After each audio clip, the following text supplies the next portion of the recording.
Hey, hi Compass Church family. I love being in a church family together with you. I love growing in Christ alongside of you. I got a lot of growing to do, and maybe you still do as well.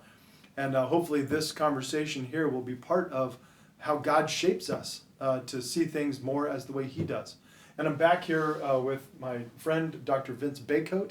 Vince, great to be back here with you. Great to be here. Thanks. Yeah, we had a conversation together a month ago, and to be able to come back together is a great privilege. So I appreciate your expertise. Let me just remind the people that are joining us that you're a professor at Wheaton College here in the area.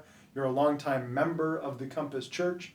You are the director of the Center for Applied Christian Ethics there at Wheaton College, and you teach classes related to racial reconciliation and political topics and all kinds of other things related. So you've got a long history of knowing some ways that you could guide us in a Christian worldview when it comes to some of the tensions that we're experiencing in our culture these days.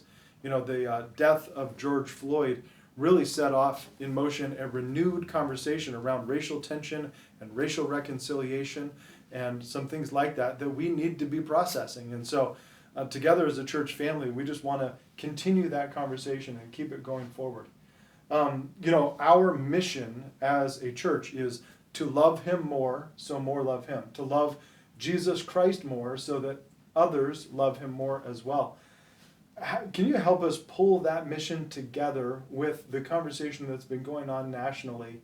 How do we take this national conversation and bring it right up against our mission as a local church? I think it's really important for us to think about that question because it's very easy in an issue like this to let it, for some people to think, look, our faith is about a strictly vertical enterprise, right? So, I mean, someone could say to love Him more is all about just looking up. And even though we say so that more love Him, for some people that could mean so that more people are just looking up, right? When really I think what we need to be thinking about is what does it mean to love Him more? Well, I think what it does mean in relationship to this issue is if we love Him more, then we are seeking Him and seeking His heart for how He wants people to live in His world. Sometimes, with the way that people think about salvation, I think the way to think about it is Jesus came to rescue us out of the world. And if He's rescuing us out of the world, then being a spiritual person is detaching yourself from the world. But, of course, I mean, you can just look at His ministry and see that He was not detaching Himself from His world. One, He came in the flesh. And second, look at all the things that He did relating to people. And even in Luke 4, what He said He came to do, quoting Isaiah 61, there's all this language about liberating the poor and the oppressed. And sure, there's a spiritual dimension of that, but He's a king. And, of course, ultimately, He's going to end all poverty, oppression, all the things that have gone wrong in the world. The point I'm making with this is, if we are loving Him more, we don't really do that best if we ignore the world that God has made. God hasn't given up on His world. If He hasn't given up on His world, then the way that we participate in His world can't say to everyone, I'm glad to have a vertical relationship with Him and to love Him more just to keep looking up. Meanwhile, the world that He has made, the world where He says to love our neighbors, is really a world where we look away from it. That loving God takes us out of it. Really, loving God takes us into it, and I'll take us into it more than it takes other people into it, honestly. So taking us into that world then means when we look at something like this, we look at a tragedy, we ask, what do people who love God look like and act like when you see these kinds of tragedies? So our mission ought to be actually, at the very least, leading us to ask how we do this, right? Not, let's make sure that we don't get caught up in that because spiritual people don't get caught up in that. Right. So I just think it's important for us to be saying, wait, no. It's how our love for God makes us people who love His world better. And you can't love His world better and ignore what's going on. Yeah. Even in the New Testament, some of the teachings were against false teachings that were saying, hey, look, I can do whatever I want with my body. I could sleep with a temple prostitute or something like that. My relationship with Christ is just a spiritual work. And then Paul comes along and says, that's not the case at all. Our whole selves need to be dedicated to Christ. We need to be fully invested in what's going on in the here and now. Yes. So, love what you're saying there. If you look, in fact, even if you look at, say, the book of James, James chapter 2. James chapter 2 is all about how our religion is lived out on the ground, right? So true religion, is caring for widows and orphans. And then in the next chapter, he's particularly concerned about the fact that the people that are the have-nots, you might say, are being, within the context of the church, disregarded by people in the church because they don't have money, right? And he's saying, don't call yourself an authentic Christian if you're playing that, class system there. Mm-hmm. This is supposed to be a place where you're seeking the good of all the people.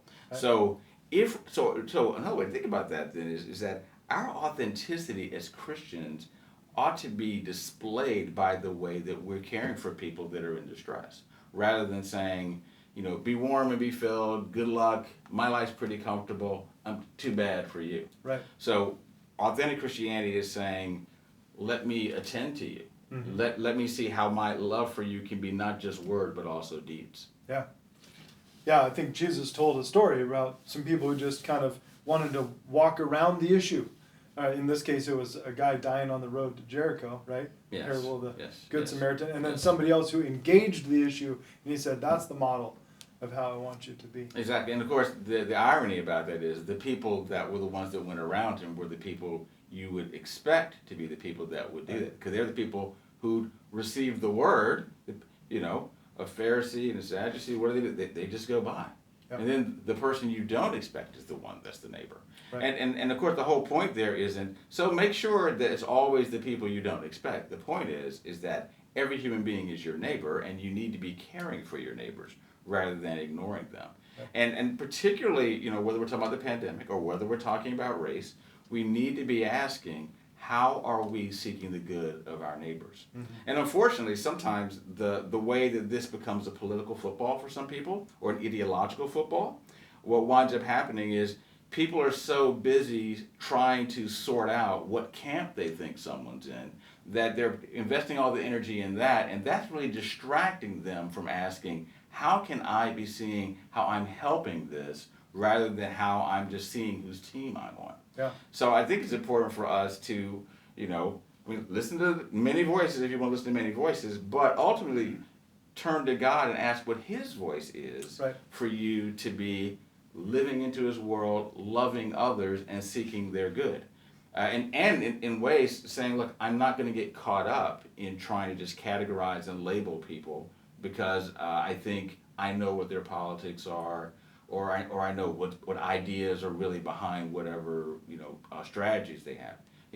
Set that aside and just ask yourself, am I asking God what I need to be doing to help this situation, rather than how I think I can just sort of spy it out, stand at a distance from it, and label it, and then do nothing. Mm-hmm. So unfortunately, I think that happens with all the distractions. When it comes to topics of race, if we're going to not go around the topic but go right into it, I think maybe we need to start with ourselves. And so it feels like in the national conversation that even the word racism has such a broad number of definitions. Everybody seems to have their own definition for these words these days, which can be very inflammatory or confusing. How do we assess the racism in our own soul? If we say, look, for me to go into this topic of race, I need to go in here first. How does a Christian even decide, am I racist? What does that look like? How would you guide us on that? Well, first I would say, I think it's important to ask what racism is. A way to define it that I think is helpful for us as Christians is to think about it this way. If you think about any way in which a person, on the basis of what we understand race to be, that you see yourself because of the race that you are, it gives you a leg up, a sense of proper superiority over all others because they're not the race that you are. And then the way that it's worked out in practice, one of the reasons we're talking about racism is that it's not just prejudice, how I see or regard others as less than me, but it's also how a world gets constructed to advantage certain people and disadvantage others. By law, most of the history of the United States, by law, discriminated against people that were non-white, and particularly African Americans and Native Americans. So, the laws were racist, right? And the culture, a lot of it was racist, where, all you have to do is just read the ways that a lot of people would just talk about the relationships of blacks and whites and what a lot of white people thought they could just say or describe about blacks, about how they were less intelligent.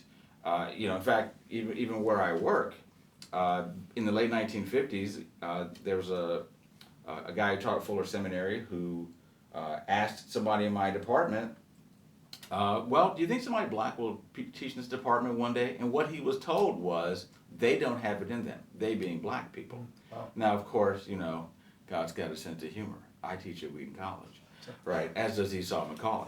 So the point I'm making is that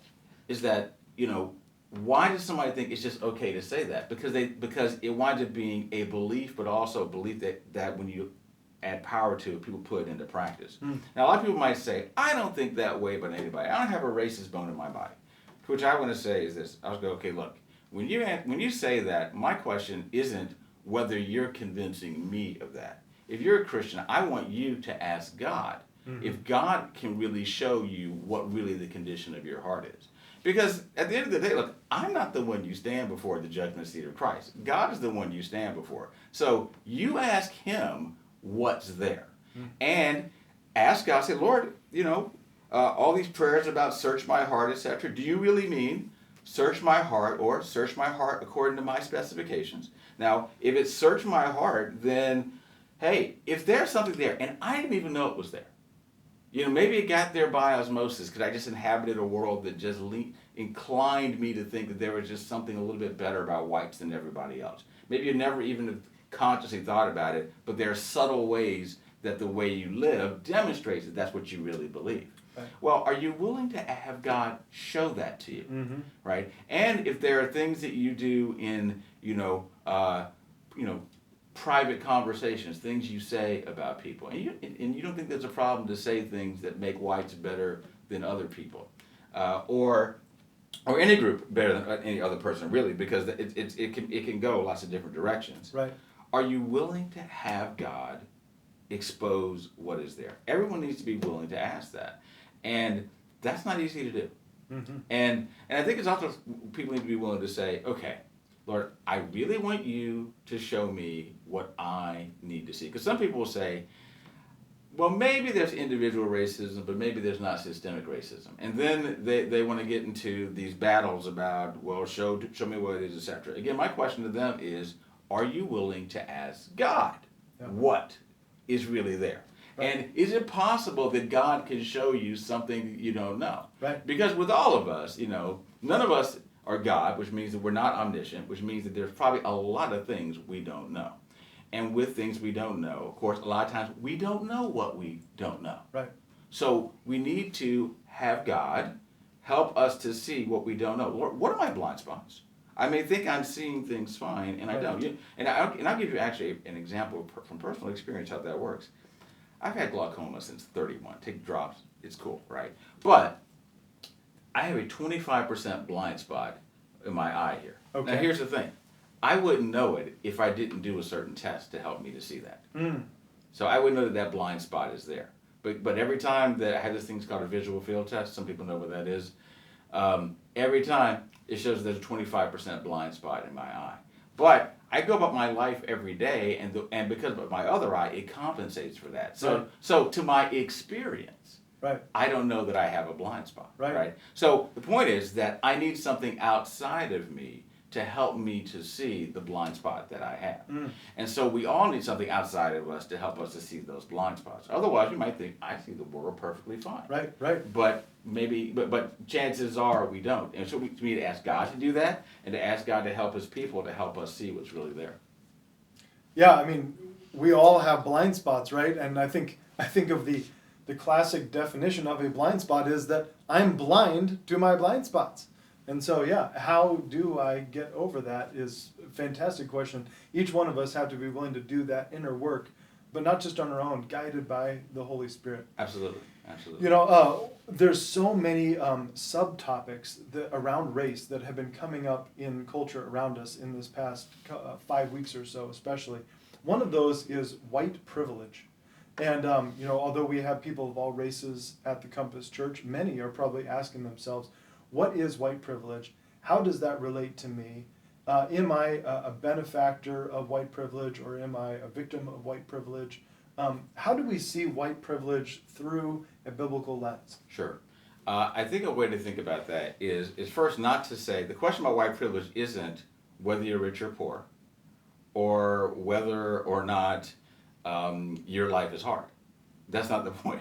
The point is, are there things about the way that you go about your life where you actually don't even have to consider certain things? Like so what, most of the families in our church are white. I mean, it's interesting to ask those families, how many of them have had conversations with their children, and particularly their boys, when their boys are learning to drive, about what to think about when they go driving? Have you ever had a conversation about how to relate to the police? Or do you just go about your business and not think about it, Whereas for a lot of minorities, they have this thing called the talk. Why? Well, because they, something could happen because of experiences that they have had with getting pulled over by the police. So I think a lot of the ways to think about white privilege it's not always that everything about your life is easy, but it's like there's so many things that go on with your life that you just don't have to think about them, right? I mean, how many people that are white in our congregation have been followed in the store? How many have gone in an elevator and some woman has clutched her purse more closely to her because, this happened to Michael Jordan and Charles Barkley, in an elevator. So my point is that if you never had those experiences happen to you, those are examples of white privilege. So why aren't those people followed? Being a thief is a equal racial opportunity. Why are minorities followed more than whites? It's because bias. Because somebody thinks, well, you may actually, because of the color of your skin, you're more inclined perhaps to be a thief. It's just bias works that way. That doesn't mean that there aren't minorities who are thieves, because there are. But the point is that there are a lot of people who aren't, but they get treated as if the assumption is, I believe you are until you prove that you're not. Right. And there are a lot of people that are white never have to think about that. Yeah. Okay. That's white privilege. Yeah. Right. So and that has nothing to do with how much money you're making. It just happens to be that the way that you are received when you are in the gaze of the person that's in the store, they see you, and they just see you. They don't think about, okay, I see you, now I need to start discerning whether I need to follow you, et cetera, right? So I think that's a good way to think about white privilege. Yeah, thank you. That's very helpful. So, as with any national conversation, you're going to have certain vocabulary terms or words that are going to come to the fore. They're going to help drive and define the conversation. One of those, clearly in the last 5 weeks, would be Black Lives Matter. And Black Lives Matter is a general phrase. It's also a political movement. How does someone who is wanting to be God-honoring in the way that they intersect with race topics discern the phrase Black Lives Matter? Sure. This has been going on at least since the death of Trayvon Martin. That's when the organization emerged. So what I would say is this. If someone is using it, ask them what they think it means. A lot of times what's happening in the conversation, somebody says it, I know what you mean. It's like, well, now how do you know what it means when there's an organization and the organization is much smaller than most of the people who are using the phrase? So what about all these other people? What do they mean when they say that, right? Well, what they mean, most people, in fact, if I'm not a betting man, but if I was, I would bet you that most of the people using the phrase Black Lives Matter, it basically means this.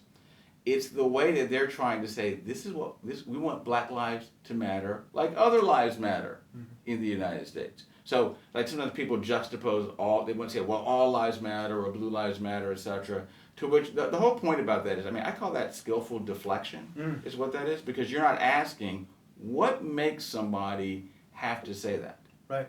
Right? And the reason that people have had to say that is because in the history of the modern West, you've had this oppression that's happened with black people, and there are ways that irrespective of what a person may think about policies of the moment, the effects of what's happened in most of this history still has ripple effects into the present, and those ripple effects in the present impact the lives disproportionately of African Americans. So people are saying Black Lives Matter, they mean pay attention to the distress of black people. And we talk about equality of opportunity. Well, do you really want to try to set the stage for that? Or do you want to tell people, laws were written in 64 and 65, we're good, there's nothing else that needs to be done. Just put yourself up by your bootstraps, work hard, you'll be fine, right? And of course, the fact is about that latter thing, by the way, that doesn't even work with a lot of white people, much less working with minorities. But people need to understand that when people are saying Black Lives Matter, it's their way of saying there's still a problem, and that we haven't lived up to being a country where in our documents we talk about equality and we talk about independence and talk about a country that wants to be a great country for everyone who is here. It's more aspiration than reality. So if you would get closer for that aspiration to be even closer to reality, then you need to attend to the fact that somebody is saying there's still problems here. And for them, Black Lives Matter is a way of saying there's still a problem. Or a big picture, it's their way of saying we really want all lives to matter. So that's why we say Black Lives Matter, because if we don't, you'll think all lives matter with what the status quo already was, rather than believing that there are still problems for us to address. Yeah. Can I say one other thing about that? Yeah, please do. Is there an organization? Yes, it is. Is that organization politically radical? Yes. Might there be some Marxist people involved in it? Yes.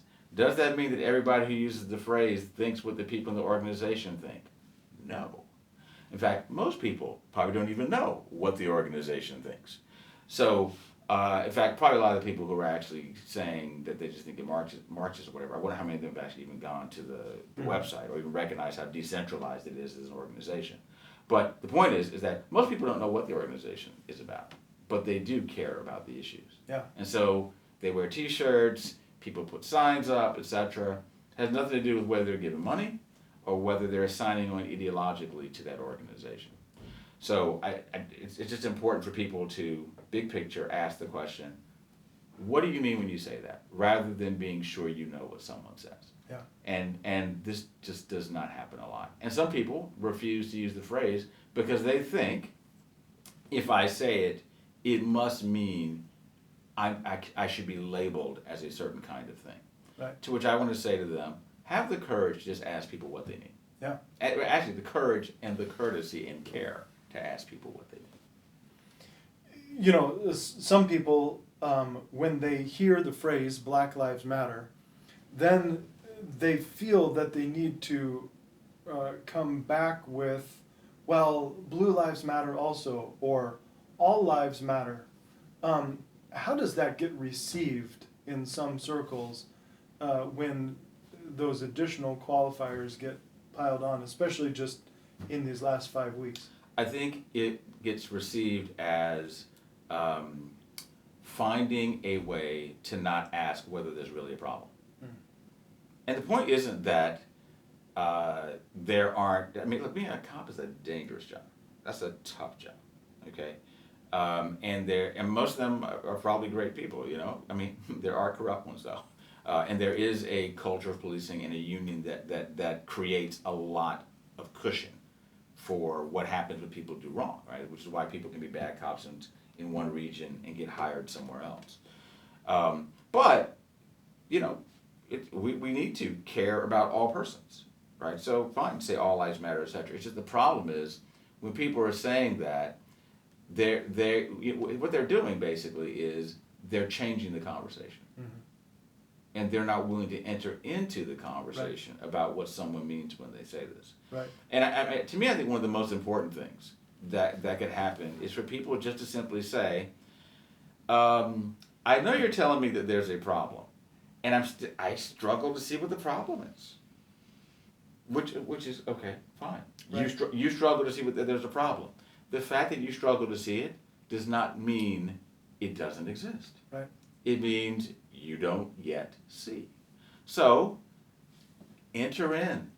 Find out what they're talking about. Educate yourself. And recognize that this is a long game. Right. This is a long game.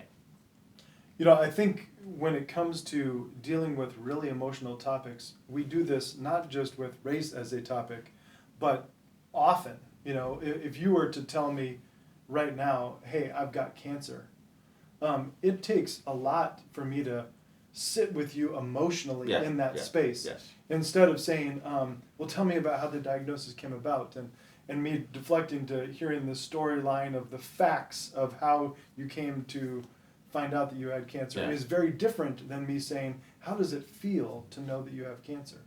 Right. And I struggle with connecting with my own feelings, and I struggle even more with connecting with your feelings. And so with such weighty topics in our culture, it can be understandable how we might deflect to talking more about how we think than how we feel. Yeah. But we got to learn these skills. Because if somebody says, this is how I feel, and then my response is, let's talk about how we think, then there's always going to be a distance there.